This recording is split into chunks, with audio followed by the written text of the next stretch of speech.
Only on CBS Mornings, we were revealing Oprah, as in Winfrey, her newest book club selection. And this one, it's a doozy. We sat down with Oprah and the author recently to talk about the novel that she says is one of the best books she's ever read. It's one of the best days here on CBS Mornings whenever Oprah drops by. You know it's going to be something good. She's here again to reveal her latest book club selection. Only on CBS Mornings. Wait, I have to move up since Vlad isn't here to do the drum roll. Come on, studio. Drum roll. Okay, Oprah. Okay. Drum roll. It's called The Emperor of Gladness by Ocean Vuong. Ocean Vuong. It's the story. The Emperor of Gladness is an epic story about love and loneliness. It follows 19-year-old Hai, who develops a life-changing bond with an elderly widow who's suffering from dementia. So put the two of those characters together. New York Times bestselling author and award-winning poet Ocean Vuong is here. Welcome and congratulations. Thank you so much, Gayle. Thank you, Oprah. I'm really happy to be here. First, I want to hear why you picked it, and then I want to know what it means to you that she did pick it. Why did you pick it?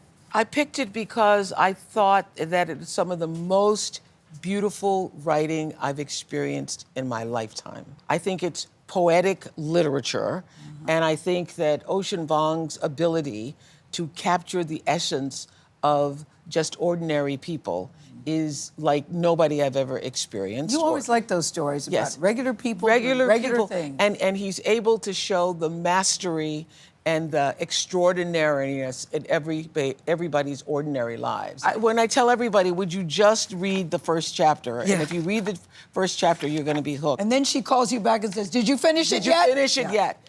The hardest thing in the world is to live only once. That's the first line of this book. Yeah. And it is followed by more beautiful words than I could even imagine in one story.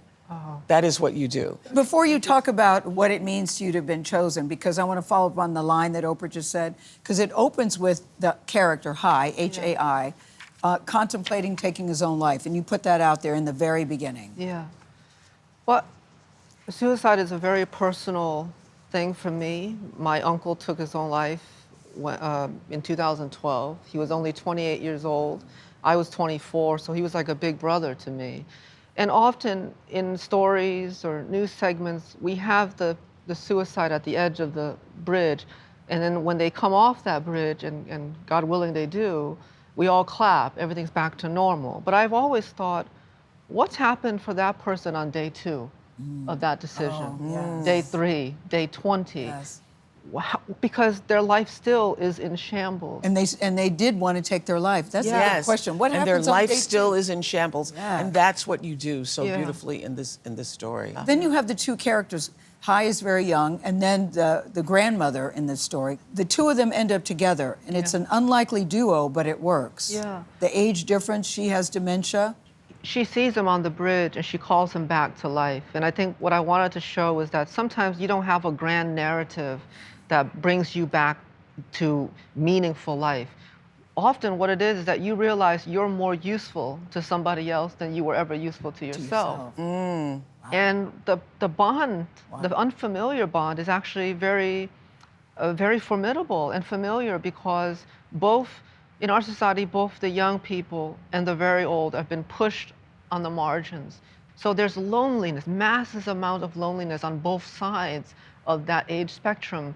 And in fact, when they come together, they realize, oh, we're in the same realm. We've been pushed outside of the frame, and we only have each other to make a life worth living. When I first met you, you said something that so moved me. You said that, I was saying, these characters are unbelievable. And you said, I don't just create them, you stand with them. Yeah. You stand with the characters. And you said you wanted every character to have their own dream, which is also true in the book. That's very important to me. I think sometimes the way we're taught to write fiction is that the plot is supreme, that everybody has to serve the plot, like the plot is some kind of master. And I never believed in that. I felt that the plot should actually showcase people where they are. Yeah. And I wanted to give every character their own desire, their own dreams, however big or small. Yeah. Because when people get their own dreams, they get to be fully themselves. He really is a walking, talking soundbite. I know. Everything you say, I want to write it down. He's the most extraordinary, one of the most extraordinary human beings I've ever met is Ocean Vuong. And I will say this, is that when we did a podcast for Starbucks that's on YouTube, and one of the things he said to me that still lives with me He said that his mother always watched the Oprah show. His mother has had a nail salon in Connecticut, and he said many times there was just the three of us. My mother, Are you one of the three? myself, himself, and me. You felt that kind of connection to Yeah. Oprah? It's such an honor to me to have her pick the book because, you know, where I come from, working class people, the act of reading could be very intimidating.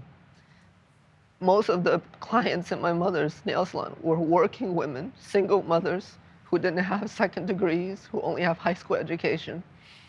And when I watched them, when they saw her book club show, they would get up from the chair with a different posture.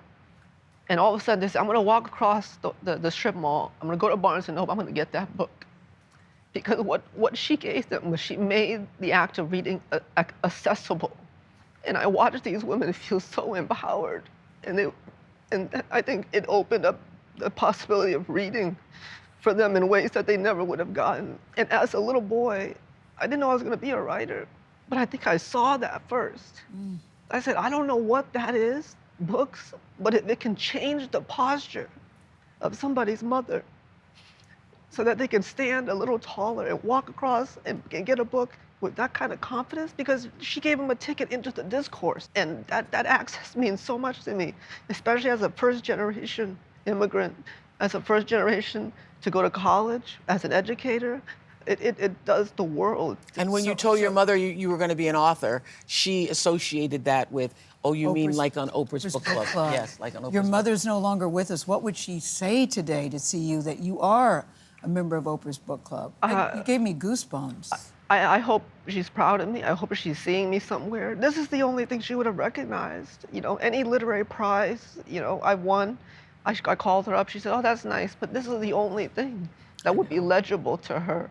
I'm so moved by that. I am too. I'm so moved That's by one that. of the most beautiful things I've ever heard. May I say, those of you who Beautiful are reading. Ocean Vuong fans understand what a beautiful writer he is. If you haven't been introduced to him, he is one of America's greatest treasures as writers. I mean, it's one of the best books I've ever read. Wow.